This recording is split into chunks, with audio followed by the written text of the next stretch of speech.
තෙරුවන් සරණයි සියලු දෙනාටම පින්වන්ත දවසක් පින්වන්ත ජීවිත බවට පත් වේවා. අද අපි කතා කරන්න යන සූත්‍රය සංයුක්ත නිකායේ මහා වග්ගයේ තියෙන සුද සුත්තා අරක්කමියා උපමා කොට වදාළ දේශනාව. මගේ භාගතුන් වහන්සේ සඳහන් කරනවා සේයතාපි භික්කවේ ඒක හරියට බාල වූ අව්‍යත්තෝ අවක්ෘත වූ අකුසලෝ දක්ෂ නැති අරක්කමියෙක් ඉන්නවා කියලා කියන්නකෝ. ඔහු රජට හරි රාජ මහා මාත්‍යයන්ට හරි විවිධාකාර සූපයන් හදනවා. ඔහු අම්බිලක්ගේ හිපි ඔහු එක්කෝ ඇඹුල් රස තියෙන දේවල් එක්කව කරලා තිත්තකක්ගේ හිපි තිත්ත ජාති එක්කව කරලා කටුක දේවල් එක්කව කළ කටුක රස ඇඹුල් රස තිත්ත රස කටුක රස මధుර රස පැණි රස කාරිකෙහි කර රස අකාරිකෙහි කර රස නැති දේවල් ලෝණිකෙහි ලුණු තියෙන ලුණු නැති දේවල් එක්කව කරලා මේ බාල වෙච්ච අවක්ෘත වෙච්ච දක්ෂතාවයක් නැති අරක්කමියා රජතුමාට හරි රාජ්‍ය අමාත්‍යන්ට හරි එක දේවල් හදලා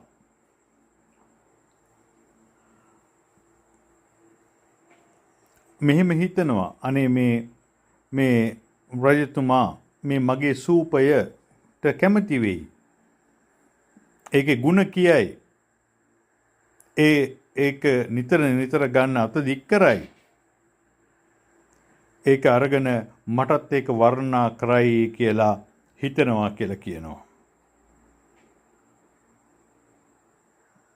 ඉතින් ඒ කර රස, ඇඹුල් රස, කර රස නැති දේවල් දාමින් විවිධ රසයන් වලින් හදන්නා වූ සූපයන් වලට අද මේ රජතුමා හරි රාජ්‍ය ඇමතුමා හරි මගේ ස්වාමියාට මේ සූප රසයේ රුචි වේවා. මේ ගැනීමට අත දිගු කරයි. මේ බොහෝ කොට ගනි. මේක ಗುಣ කියයි කියලා සිතුවිල්ලක් ඇති වෙනවා. සූපේයං රුච්චති අභිහරති බාහුම් ගන්හාති නිතර ගනී වන්නම් බාසති ඉති මට ගුණ කියයි කියලා හිතෙනවා. නමුත්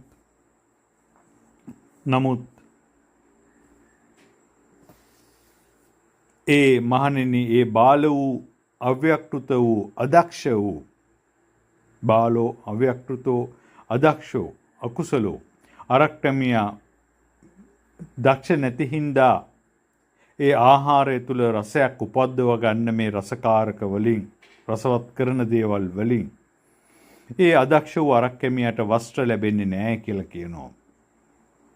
වැටුප්ද නොලබන සුළු වෙයි. තුටුපදුරු හම්බෙන්නෙත් නැහැ. මක් නිසාදයත් ඔහු බාලයි. ඔහු අවක්ෘතයි අදක්ෂයි. ඔහු ඒ ස්වාමියාගේ භෝජන නිමිත්ත ඉගෙන ගත්තේ නැහැ. මේ ස්වාමියා එහෙම නැත්නම් ස්වාමියා කැමති වෙච්ච දේ ඔහු ඉගෙන ගත්තේ නැති හින්දා භෝජන නිමිත්ත ඉගෙන ගත්තේ නැහැ. අන්න ඒ කාරණාව හින්දා නිමිත්තං න උග්ගන්හාති නිමිත්ත ඉගෙන ගත්තේ නැහැ. ඒ වගේම තමයි මේ ශාසනය තුල ඉන්නා වූ කෙනෙක් ඒව මේවකෝ භික්කවේ ඉදේ කච්චෝ මේ බාල වෙච්ච අවක්ෘත වෙච්ච අදක්ෂ භික්ඛු කායේන කායනුපස්සී විහෙරති මේ කායනුපස්සනාව තුල නැහැ. වේදනානුපස්සනාව තුල නැහැ. චිත්තානුපස්සනාව තුල නැහැ. ඒ වගේම ධම්මානුපස්සනාව තුල නැහැ. එතකොට ඔහුට මේ කය මුල් කරගෙන යෝනිසෝ මනසිකාරය කරන්න තියෙන නිමිත්ත හඳුනාගත්තේ නැහැ. වේදනාව මුල් කරගෙන යෝනිසෝ මනසිකාරයට බහින්න ඕන නිමිත්ත හඳුනාගත්තේ නැහැ. සිත මුල් කරගෙන ඇති වුණා වූ නිමිත්ත හඳුනාගත්තේ නැහැ.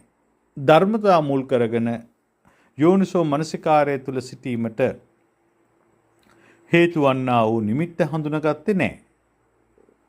අන්න ඒ නිසා ඔහුට ආතාපි කෙලස් තවන වීරයෙන් යුතුව ආතාපි සම්පජානෝ ප්‍රඥාවෙන්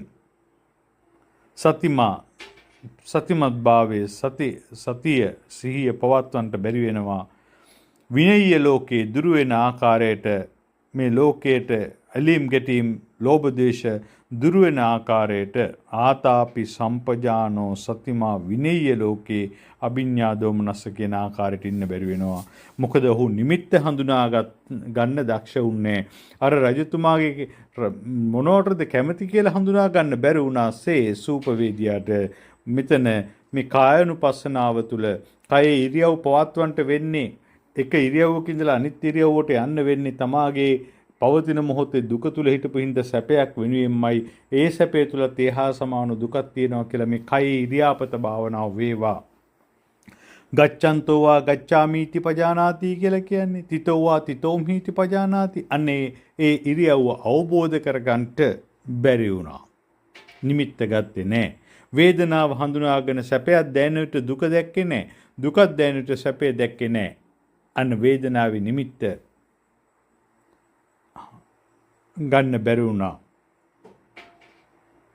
ඒ වගේම හිතේ ලෝභ සිතක් ආපුවම ද්වේෂ සිතක් ආපුවම ලෝභ සිත මෝහ හිත තුල ලෝභ දේශ යටපත් වෙන හැටි අන්න ඒ ආකාරයේ මේ හිත තුලින් යෝනිසෝ මනසිකාරය තුළට එන්න නිමිත්ත ගන්න බැරි වුණා.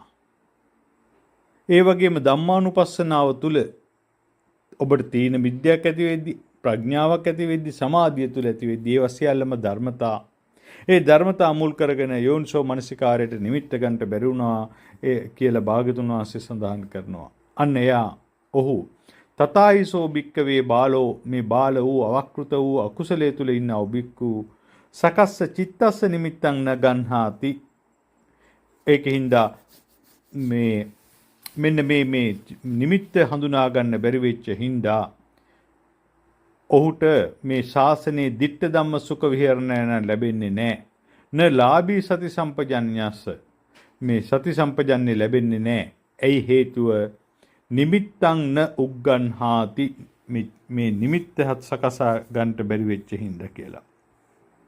ඒ වගේම තමයි සෙය්‍යතාපි භික්කවේ පණ්ඩිතෝ මේ පණ්ඩිත වෙච්ච දක්ෂ වියත්තෝ මේ නුවණැති ව්‍යක්ත වූ දක්ෂ වූ ආරක්‍රමයක් ඉන්නවා. පණ්ඩිතෝ වියත්තෝ කුසලෝ. ඔහු රජතුමාට හරි රාජ අමාත්‍යවරුන්ට හරි සූපයන් හදනවා. ඒ ඇඹුල් රස, තිත්ත රස, කටුක රස, මధుර රස, කර රස ඇති නැති, ලුණු ඇති නැති දේවල් මුල් කරගෙන මේ පණ්ඩිත නුවණැති දැනුමැති කුසලතාවයේ ඇති කෙනා ඒ රජතුමාගේ නිමිත්ත හඳුනා ගන්නවා. බත්තු නිමිත්තං උග්ගන්හාති. ඒක ඊට අනුරූපව ආහාර හදනවා. ඉදංවා එතකොට හදලා මෙහෙම කියනවා අනේ මගේ ආහාරය ඉදංවා මේ අජ්ජ බත්තු සුප්පෙය්‍යං රුච්චති මේකට කැමති වෙයි. මේකේ ಗುಣ කියයි. මේක බාහුම් ගන්නාති නිතර ගනි අරගෙන මට වර්ණනා කරයි කියලා කියනවා.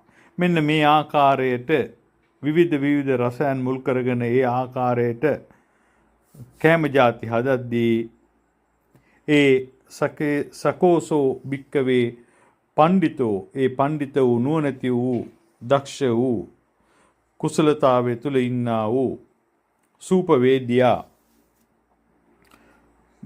වස්ත්‍රාදිය ලැබෙනවා. ලාභී වේතනස්ස හොඳට පඩි ලැබෙනවා. ලාභී අභිහාරාණං ඒ අවශ්‍ය තුටුපඳුරු හම්බෙනවා. ඒකට හේතුව මොකද? තථායිසෝ භික්කවේ පණ්ඩිතෝ වියත්තෝ කුසලෝ මේ පණ්ඩිත වූ වියක්ත වූ කුසලයේ තුල දක්ෂතාවයේ තුල ඉන්නා වූ සූපවේදියා අර රජතුමාගේ නිමිත්ත හඳුනගෙන ඊට අනුකූලව තමා තුල තියෙන දේවල් වලින් රසවත් සූපයක් හදන්න දක්ෂ වුණා.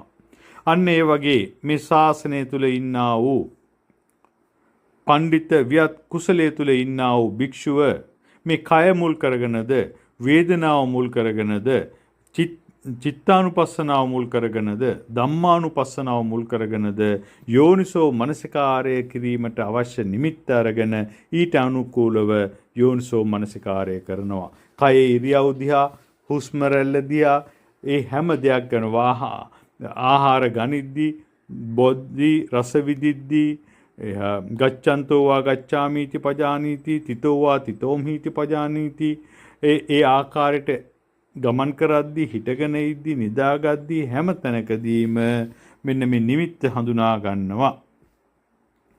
එතකොට මෙන්න මේ ආකාරයට